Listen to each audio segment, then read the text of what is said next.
Oi, boa tarde, sejam bem-vindos a mais um podcast do nosso grupo GEPA, Psicanálise do Acolhimento. É o terceiro de hoje, né? Hoje nós já tivemos dois temas sendo pensados aí. Tem link, né? Depois a gente coloca o link aí na descrição do vídeo para quem quiser ver os outros temas também. E agora a gente vai pensar um pouco, né, sobre psicanálise e contemporaneidade, né? Nós vamos propor aqui algumas considerações, tentar expandir, né, sobre esse tema bem amplo, né?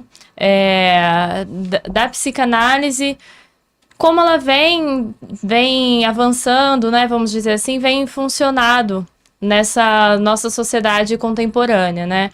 Nós temos aqui o Caio Correia, a Jéssica Marques, a Ana Paula, e eu, Amanda Carvalho, e a gente está aqui para propor reflexões, né? Mais do que falar sobre psicanálise nesse nosso viés contemporâneo, mas também pensar sobre isso, né? Tentar considerar, tentar reconhecer alguns aspectos, né? Tentar ver como que a psicanálise tem sido desempenhada por aí.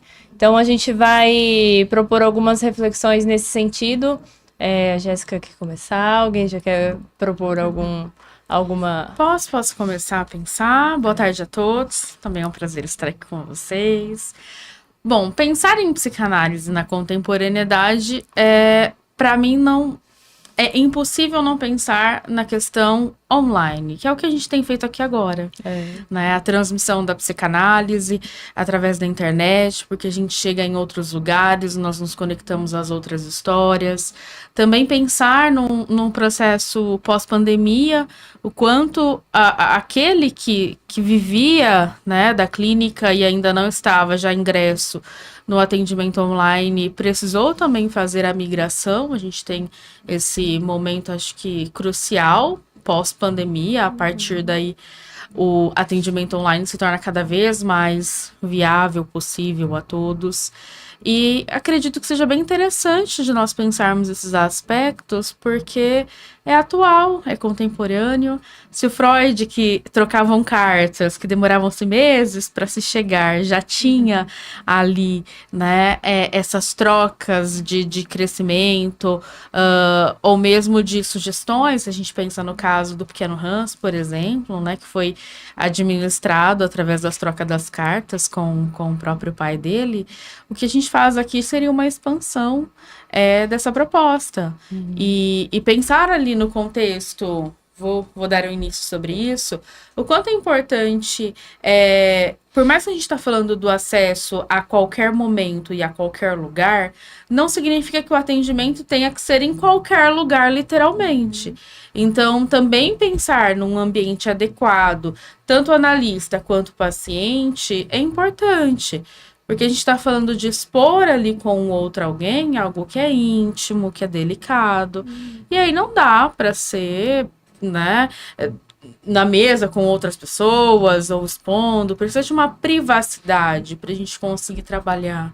Até porque a gente está falando de uma intimidade, algo que é doloroso falar diante da dupla, que dirá num contexto muito mais agitado. Que a gente consiga caminhar a partir daí. Uhum. Nesse sentido dos estudos também, sim, né? Isso daí, hoje que a gente tem a internet, abriu um leque de possibilidades, né? A gente conhecer pessoas de diversos lugares do Brasil inteiro, do mundo, por aí, poder trocar experiências, né? Isso acontecia também, sempre aconteceu de certa forma, mas hoje a gente tem um pouco mais de recursos mesmo para fazer isso, e essa troca é muito gratificante, né? Essa expansão que a gente consegue através de diferentes culturas, né? E diferentes formas de pensar, de viver. Isso vai agregando muita coisa. Além do estudo em si, né? A forma como isso mudou também. Porque até agora, antes da gente começar, o Caio estava falando, né? Que ele já assistia o canal do YouTube da Jéssica, né? Então, ali ele já foi crescendo na psicanálise, porque na faculdade de psicologia, a gente sabe que é uma pincelada, sim, sobre cada abordagem e eles só se aprofundam realmente no que eles querem, né? No que é mais interessante para eles. E aí você que ache o que faz mais sentido para você e vai se aprofundar. Então a internet vem com esse recurso também e é magnífico, né? E aí isso vai criando vínculos também. E o nosso grupo de estudos, né, o GEPA, ele se tornou isso, essa rede, né, de pessoas de diversos lugares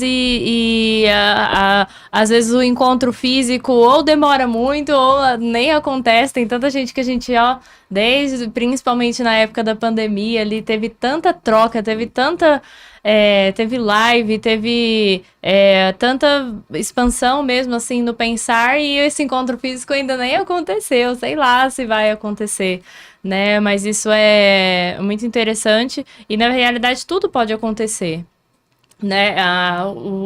O Freud e o Jung, né, eu brinco, eles se desentenderam também por cartas ali, trocando cartas, né? Hoje, se eles tivessem WhatsApp também, ou ia dar mais certo, né? Porque, não, vamos tomar um cafezinho, a gente senta e pensa melhor sobre isso. Ou, sei lá, também. Mas o interessante é a gente observar essas possibilidades, né? E aí isso traz uma transformação muito grande, de verdade, para o estudo da psicanálise. Os nossos grupos de estudo também, hoje em dia, acontecem muito mais online, né? No GEPA a gente começou ali na salinha do professor Renato, todo mundo apertadinho ali, mas era também muito gratificante. E aí depois ele colocou a tela do computador lá e ia transmitindo, ia conversando ali com o pessoal. E depois da pandemia a gente só ficou online, né? E essa é uma prática que muita gente por aí tem feito mesmo, né? Dessa forma. Isso abre muitas possibilidades, né? Então, isso transformou também o que é esse estudo teórico, né? A gente está falando nesse sentido mais teórico mesmo da psicanálise, né? Que antes era pegar o livro e começar a ler nossa, e qual que é o primeiro livro do Freud? Porque eu tenho que começar do primeiro livro, né? Algo como se tivesse ali um cronograma certinho a se seguir na psicanálise, né? Uma receita de bolo na psicanálise e, na verdade, não é assim que a gente costuma trabalhar, né? Pois é. Não é dessa maneira. Interessante até você falar dessa era digital, né? Assim como temos as nossas possibilidades de expansões emocionais, tudo que tem um lado positivo também tem um lado negativo, né? E assim, a era digital, ela acaba também tendo essa proposta totalmente acolhedora. Eu mesmo conheci o GEPA através do digital, conheci o professor Renato, já tinha tido um contato ali com a Jéssica, hoje estou aqui gravando ao lado dela, são as ironias da vida, né? E isso te possibilita crescer naturalmente, né? Porque quando você se sente amparado, você se move em relação a esses vínculos de uma maneira totalmente natural e espontânea, né? Você começa a ter o seu aparelho psíquico reparado de uma maneira emocionalmente saudável e você começa a ter uma facilidade maior em reconhecer ali o que é uma ilusão, o que é uma realidade, e assim o acordo com a realidade vai acontecendo, né? A internet, ela também nos traz ali uma grande contribuição negativa na contemporaneidade, né?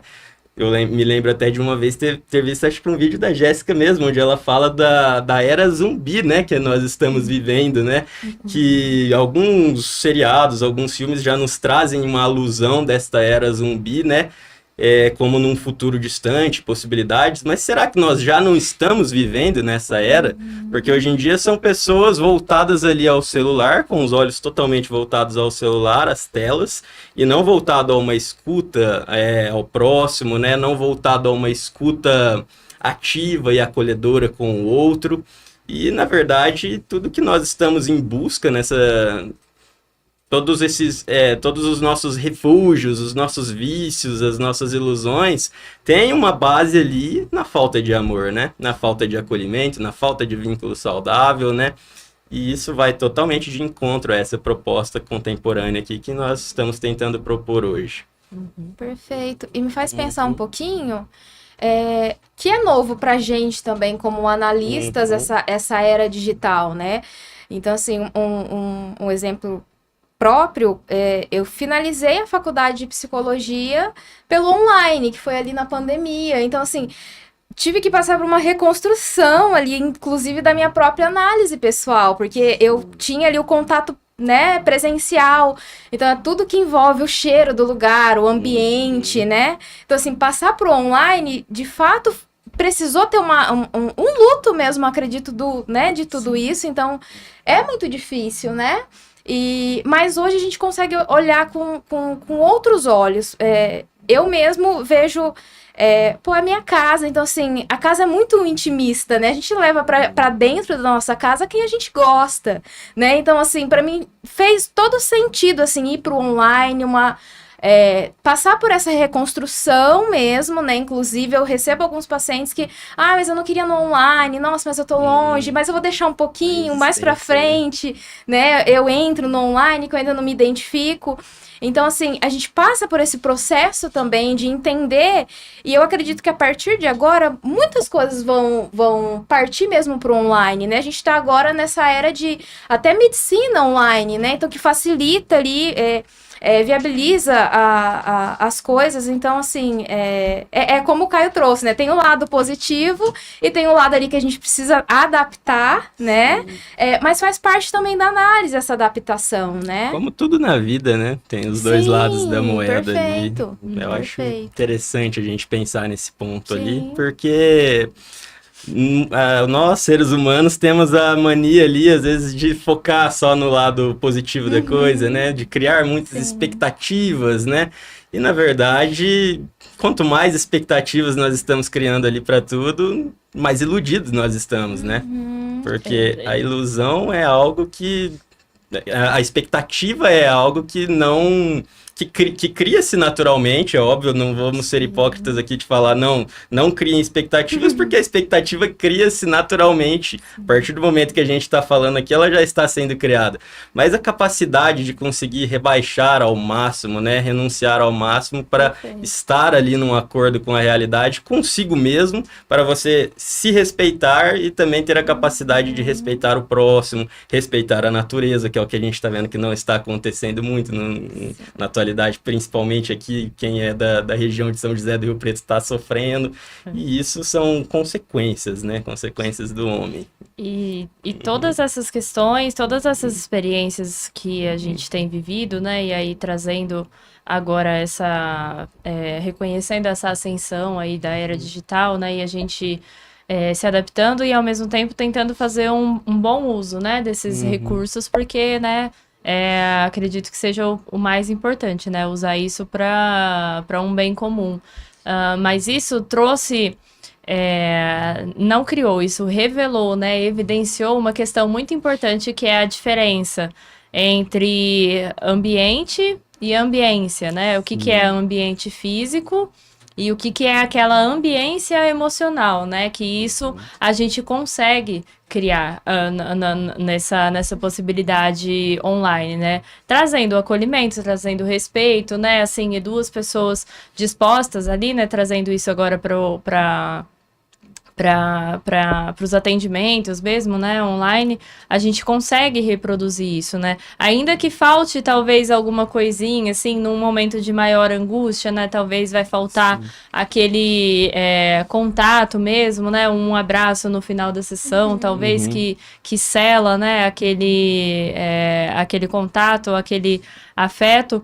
Mas ainda assim a gente consegue. Até porque, né, eu tô falando do ambiente, da ambiência, também a gente traz isso para os vínculos, né? O que é proximidade física e o que é afinidade também, exatamente, né? Que são coisas diferentes. Então, alguma pessoa que tá ali fisicamente próxima de você, mas que não consegue contribuir, não consegue nem te auxiliar na sua dor também, enquanto outra pessoa que você, através da internet, olha, aí vem a transferência, né? E isso é muito bacana da gente reconhecer também, a transferência que acontece antes até do contato, né? Então eu vi ali o perfil da Ana Paula, vi o perfil do Caio.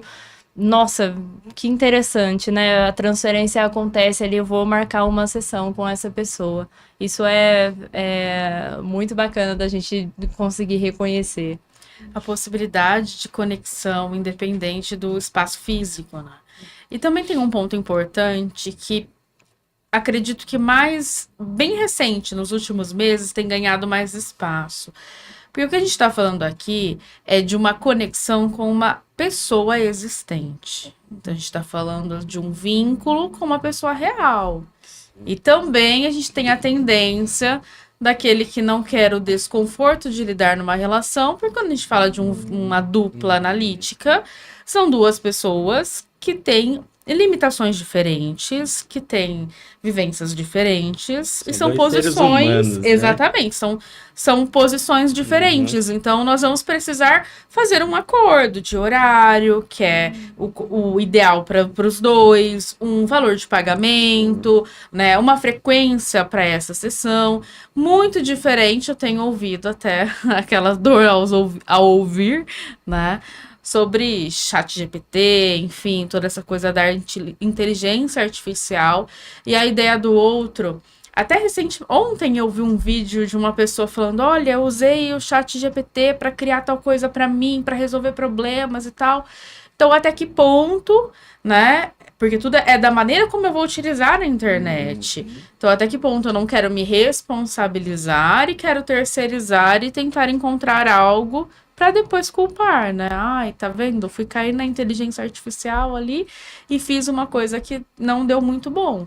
Então, o que a gente tá falando aqui dessas experiências são com pessoas reais acontecendo, né? Um contato, que é muito importante. É interessante até a gente tocar nesse ponto.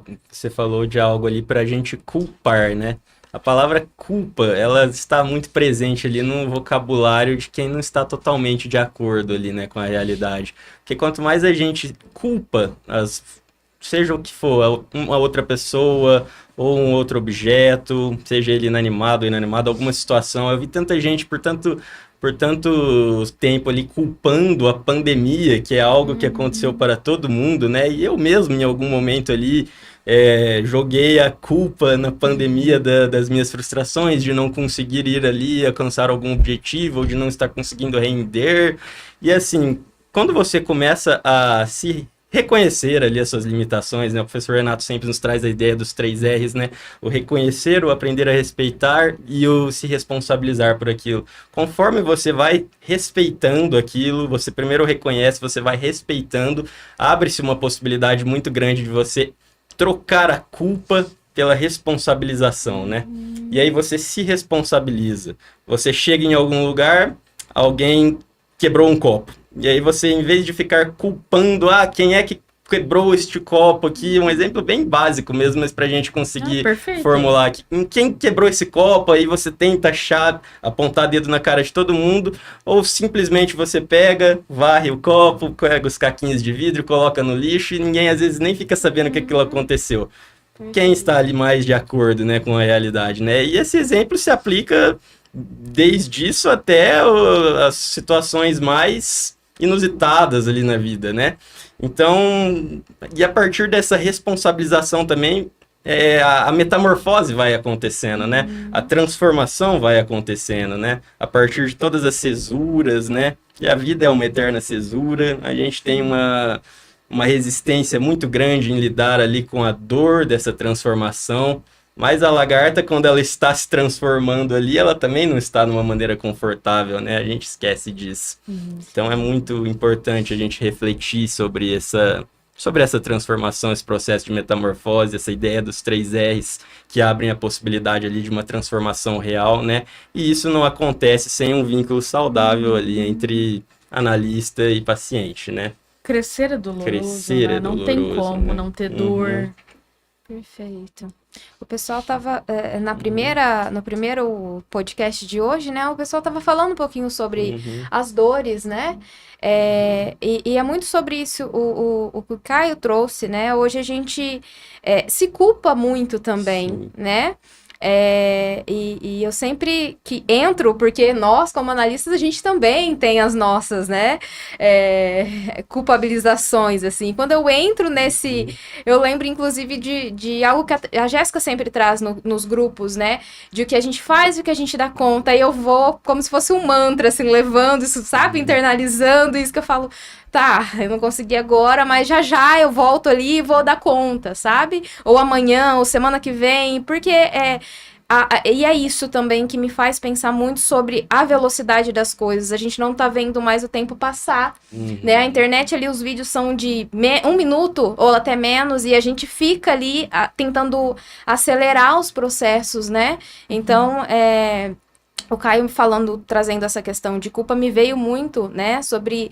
Em muitos momentos a gente precisa, né, voltar pra gente mesmo e esquecer essa questão de velocidade. Nunca deu certo essa questão de acelerar o processo, não é agora que vai acontecer, né? Então, o pessoal estava falando um pouquinho sobre culpa, né, sobre dores no início no primeiro episódio, e vem muito, né, relacionado sobre isso, né? Não existe... E é na dor que a gente cresce, né? Então, assim... Tem que passar por esse processo, né? É importante reconhecer e tolerar, né, o processo. Tolerar. Perfeito. Tolerância entra aí como uma característica primordial nesse processo, né? Sim. Uma calmaria, uma paciência, né? Porque eu gosto muito de usar o exemplo da vela, a vela que acende. Se falta energia na sua casa e você precisa acender uma vela e andar com ela pela sua casa, se você anda com ela de uma maneira rápida ali, a vela vai apagar, Perfeito. o vento vai bater, então você precisa Você vai se queimar, ou né? você vai Ou se queimar, incendiar, né? exatamente. Você precisa ter calma para saber aonde você está andando para que a luz da vela possa te guiar, né? Porque senão a gente se perde ou a gente se queima e aí a gente chora e aí Que bonito. existe uma... Tem uma pergunta aqui da Jéssica. Antes eu gostaria de agradecer a Luciene, que está por aqui. Um beijo para você. E trouxe um pouquinho sobre a sua experiência. E a Jéssica Montoni trouxe uma pergunta. Algumas resistências e ataques ao online poderiam ser também dificuldades no processo de simbolização? Faz sentido também, né?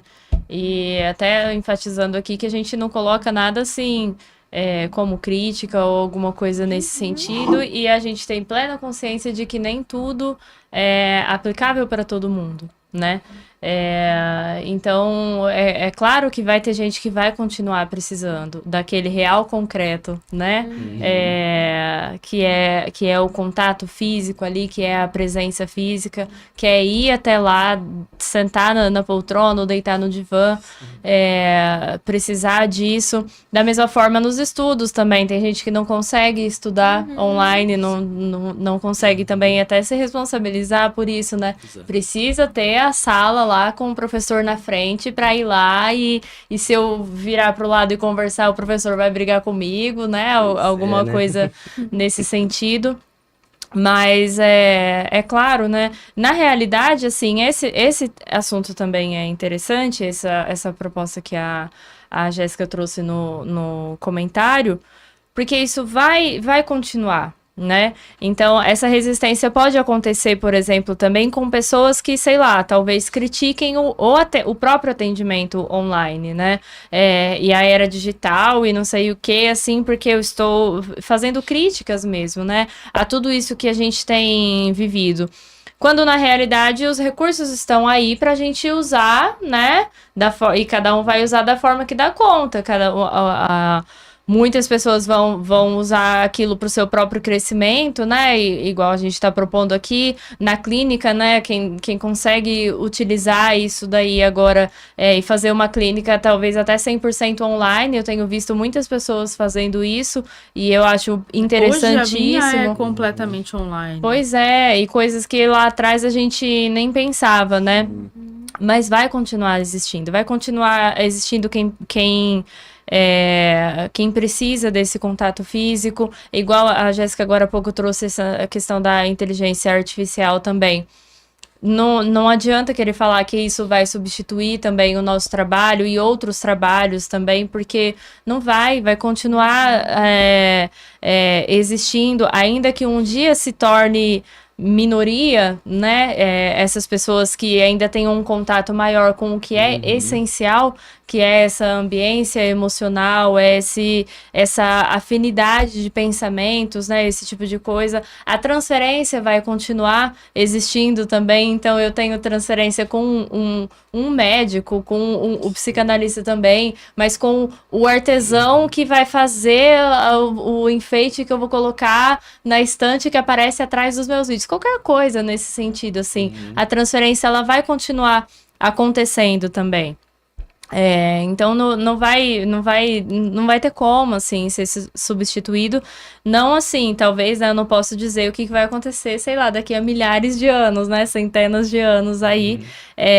Talvez até, né, o ser humano, sei lá, atinja algum certo nível de frieza mesmo assim, e essa superficialidade, né, essa artificialidade realmente vai revelando cada vez mais o que existe de primitivo na gente, né? Que é essa coisa realmente de deixar de lado o emocional, de deixar de lado fugir, né, do que é...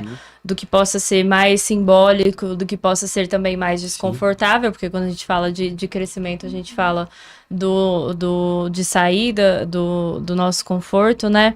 Mas isso vai continuar acontecendo. Inclusive, a gente está caminhando assim na cesura. Não é nem abandonar totalmente o físico e substituir isso pela era digital. A gente está aí no meio dos dois, né? Exato. E isso utilizando dos recursos da melhor forma que a gente pode, porque tá aí, é mais um recurso para a gente crescer. Senão a gente não tava aqui agora também. Exato. Não adianta a gente brigar contra uma realidade que está ali, né? Cabe a nós ali se adaptar a ela, né? Se adequar pouco a pouco, né? Exato.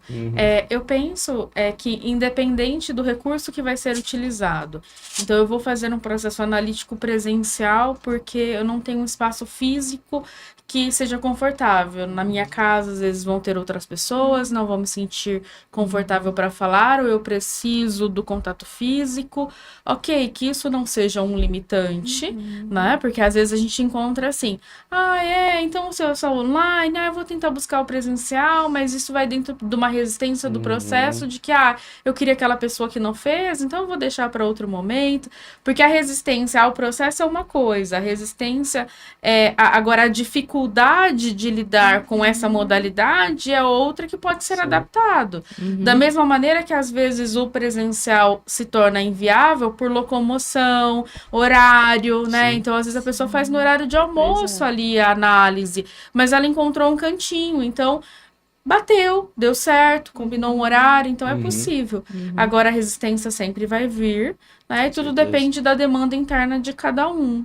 Então, sim, a partir do momento, né, vai se tornar uma resistência a partir do momento em que eu não vou buscar uma outra pessoa, porque como nós já falamos em outros momentos, para você encontrar o seu analista ideal, aquilo que vai dar match, aquilo que vocês vão ter uma conexão, às vezes você vai precisar passar por mais de um profissional, né? Para você conseguir chegar em alguém que você sinta seguro, para falar das suas dores, para conseguir se abrir literalmente. Então, não é só esbarrar. Porque às vezes entra na resistência também.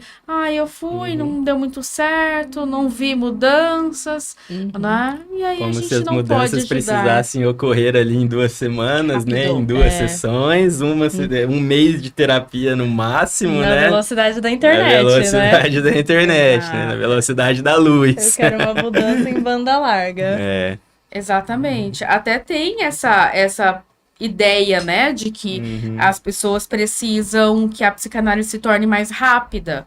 E não tem como. O Freud já dizia nas recomendações, ali nos artigos técnicos, eu não posso dizer em quanto tempo vai levar o tratamento e nem mesmo tratar um único ponto específico. É sempre o todo, num contexto geral. Uhum. E a gente tá tão gostoso o nosso papo, né? A gente já pode caminhar agora para o nosso encerramento. Para as considerações finais sobre os aspectos que cada um gostaria de deixar. Uhum.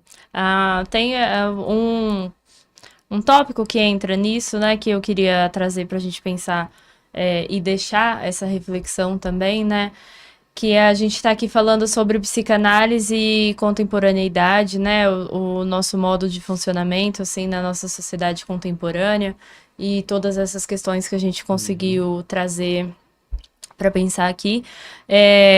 Mas aí entra uma outra questão também, que é uma coisa que me dá até um arrepio na espinha, assim, que é o que as pessoas hoje em dia têm falado muito sobre psicanálise contemporânea, né? Que é assim, o que será que a gente tá chamando de psicanálise contemporânea, né? Porque o que será que mudou tanto, assim, não que a psicanálise não precise ir, né, assim, se renovando, né? É claro, a gente está aqui para isso também, para expandir nesse sentido. Mas o que estão chamando de psicanálise contemporânea? Por que isso me dá um receio, né? Na verdade, sempre que a gente fala sobre contemporaneidade, eu fico meio assim com um pé lá e outro cá, porque tudo sempre aconteceu, de certa forma, também, exato. né? É que hoje a gente tem até recursos visuais também, assim, para ver, né? O que acontece lá do outro lado do mundo, a gente vê em tempo real, né? Acontecendo. Mas esse receio que eu tenho, assim, de pensar é justamente tentar pensar, assim, o que estão chamando nesse sentido da psicanálise contemporânea, se não é, assim, trazendo o que há de pior no contemporâneo, né, para psicanálise, num sentido de, assim, a gente precisa se adaptar a isso, né? Quando na realidade não, a gente está aí para pensar sobre tudo, sobre as mudanças que têm acontecido, sobre o que vem para melhorar, sobre o que vem para pior, sobre a saúde mental que vai continuar funcionando ali num sentido do que é mais essencial, que é estar nos vínculos, né? Esse tipo de coisa. E talvez a gente está tentando forçar alguma coisa dentro da psicanálise. A psicanálise que sempre foi o aprofundamento das coisas e talvez agora a gente está tentando encaixar alguma coisa o mais superficial, como, por exemplo, as rotulações que a gente vê aí de uma forma cada vez mais breve, né, assim, acontecendo. Então, rotulações, diagnósticos que vêm de uma forma tão superficial.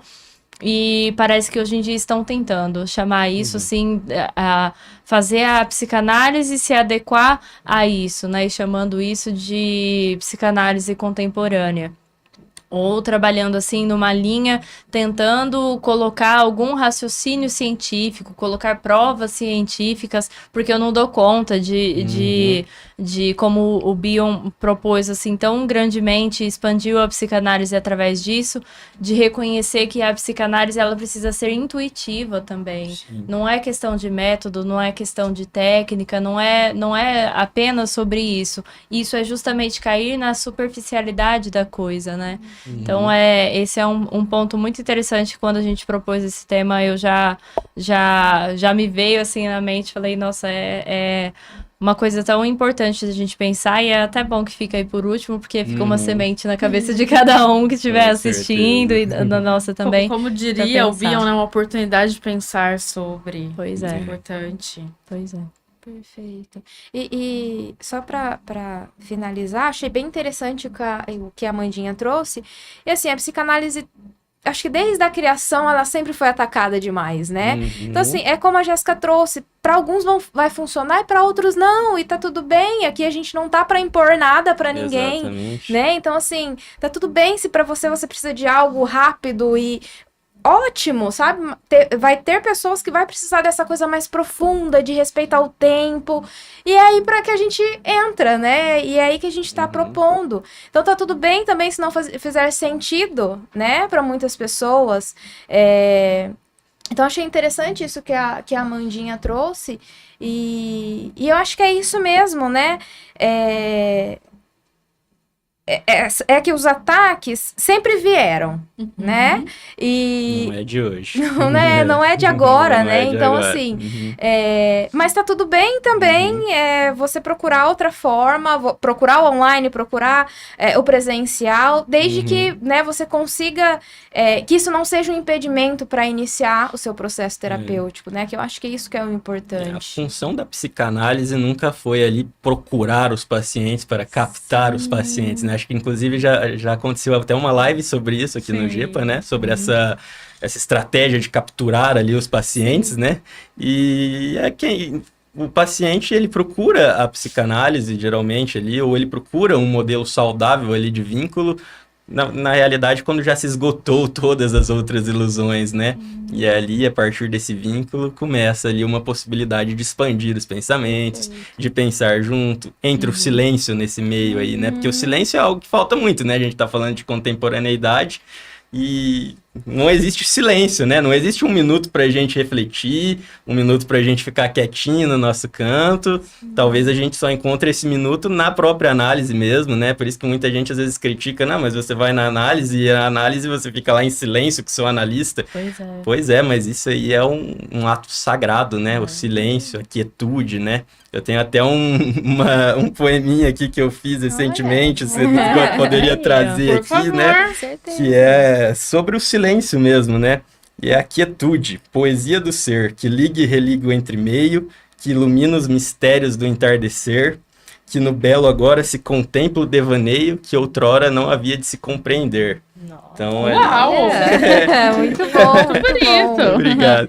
Mas vai totalmente de encontro ali, né, com essa falta do silêncio na nossa rotina, porque quem pensa, pensa melhor parado ali, né? Então, você precisa desse tempo para refletir, sem as obstruções do dia a dia, sem o barulho externo do dia a dia, né? As pessoas que estão ali procurando barulho nos bares, em todos os lugares, nas baladas, né? Por que será que essas pessoas estão sempre ali, desesperadamente ali? Será que não é porque elas não sabem lidar com o próprio silêncio? Ou às vezes falam demais por não ter nada a dizer, como já nos diria a música, né? Pra não se ouvir, né? Para não se ouvir. Então, são Perfeito. reflexões que cabem agora nesse nosso final agora. Poxa, foi muito, muito nutritivo, Caio. E também me fez pensar, o Bion ele sempre fala sobre barulhos, né? O barulho que às vezes a teoria, o excesso de teoria pode causar para a gente não ouvir o paciente. Então, tanto do paciente quanto do analista, a gente precisa silenciar o externo para conseguir se ouvir. O analista precisa silenciar até o seu interno para conseguir ouvir o paciente. Então, são movimentos que são difíceis, que são dolorosos, né? E a psicanálise, ela é isso, ela é uma filosofia de vida. Então, é como eu vou colocá-la em prática. É como, não é sobre as regras como a Amanda trouxe, né? A gente vai adaptar apenas a nossa realidade de agora. Se temos a internet, vamos lá. Surgiu o podcast, poxa, que legal, vamos transmitir essa conversa que a gente tem, esse crescimento aqui para outras pessoas. Então fica aqui o nosso agradecimento a todos que nos acompanharam, a quem contribuiu. E dizer que tem mais.